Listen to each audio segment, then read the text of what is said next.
मुगल बादशाह अकबर और उनके नवरत्न बीरबल के किस्से काफी मशहूर हैं। आइए सुनते हैं उनका एक नया किस्सा। अकबर और बीरबल की पहली मुलाकात। गर्मी का मौसम था। एक दिन बादशाह अकबर अपने कुछ दोस्तों को शिकार पर ले गए। दुर्भाग्य से उन्हें कोई शिकार नहीं मिला और तेज धूप में लंबे समय तक घूमने के बाद वो बहुत थक गए। प्यास भी काफी लगने लगी थी, लेकिन उन्हें आसपास कोई झील नहीं मिली। बादशाह ने अपने साथियों से कहा, आओ हम सबसे पास के गांव में चलते हैं। मुझे यकीन है कि वहाँ हमें झील जरूर मिलेगी। तब सभी गांव की ओर चल पड़े। रास्ते में उन्हें एक छोटा बच्चा मिला जो सूखी लकड़ियों का गट्ठा लिए जा रहा था। बादशाह उसके पास गए और पूछा, क्या आसपास हमें पानी मिलेगा? उस लड़के ने उत्सुकता के साथ कहा, हाँ, मेरे घर के पास एक झील है। आइए, मैं आपको वहाँ लेकर चलता हूँ। ये सुनकर बादशाह अकबर ने राहत की सांस ली। बादशाह के साथ आए हुए लोगों में से एक ने कहा, आओ मेरे घोड़े पर चढ़ जाओ ताकि हम जल्दी से वहाँ पहुँच सकें। लड़के ने वैसा ही किया और वो घोड़े पर चढ़ गया और वो सभी उस झील की तरफ जाने लगे। रास्ते में बादशाह ने उससे पूछा, तुम्हारा नाम क्या है? उस लड़के ने जवाब देने के बजाय वही प्रश्न दोहराया, आपका नाम क्या है? बादशाह लड़के की बात सुनकर बहुत अचंभित हुए।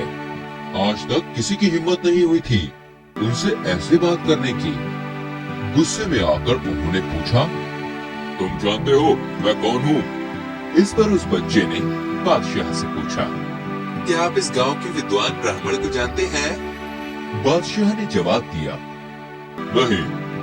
बड़े ही इत्मीनान से फिर बच्चे ने कहा, आपके प्रश्न का भी मेरे पास वही जवाब है। कुछ देर के बाद सभी झील के पास पहुंच गए। छोटा लड़का जल्दी से घोड़े से नीचे कूद गया। उसने सभी को पीने के लिए पानी दिया। जब वो बादशाह के पास पानी देने पहुंचा, तब उन्होंने उसे अपनी अंगूठी दी और कहा, ये अंगूठी ले लो। इसकी जांच करने से तुम्हें पता चल जाएगा कि मैं कौन हूँ। लड़के ने जब अंगूठी में शाही चिन्ह देखा तो अचंभित रह गया। बादशाह ने उससे कहा, जब तुम बड़े हो जाओगे तब हमारे दरबार में दिल्ली चले आना, मैं तुमसे वहीं मिलूंगा।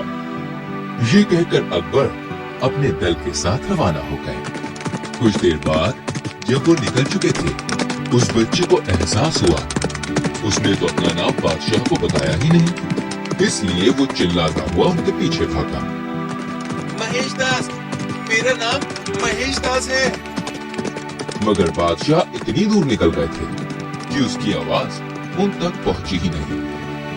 महेश दास जब 16 साल का नौजवान हो गया, तब उसके दादा ने उसे बुलाकर कहा, महेश, ये समय तुम्हारा है। जाओ और बाहर की दुनिया को देखो और सीखो।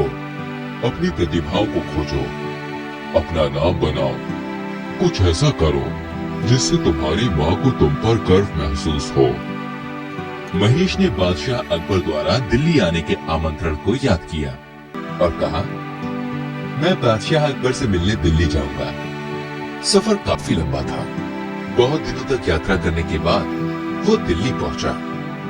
थोड़ी देर शहर में आराम करने के बाद वो शाही दरबार पहुंचा।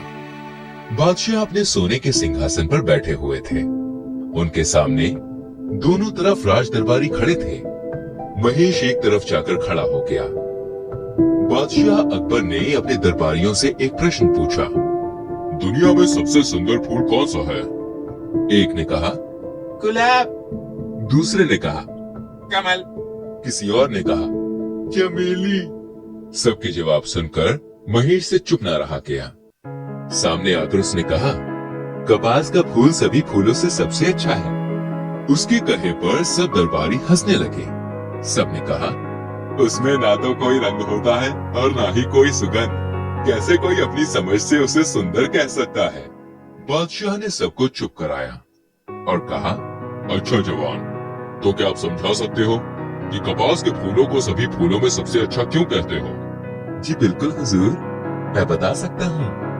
हर कोई जानता है कि कपास के फूलों से कपड़े बनाए जाते हैं, मलमल गर्मी के दिनों के लिए, और मोटे कपड़े ठंड के लिए बनाए जाते हैं। बहुत हल्के वजन और अलग अलग रंग जैसे इंद्रधनुष के होते हैं, वैसे कपड़े महिलाओं के लिए बनाए जाते हैं। इसलिए मुझे लगता है कि कपास के फूल सबसे अच्छे होते हैं। बादशाह मुस्कुराए। उन्हें युवक द्वारा दिया गया चतुर जवाब बहुत पसंद आया। उन्होंने पूछताछ की, आपका नाम क्या है और आप कहां से आए हैं? उसने कहा, मेरा नाम महेश दास है।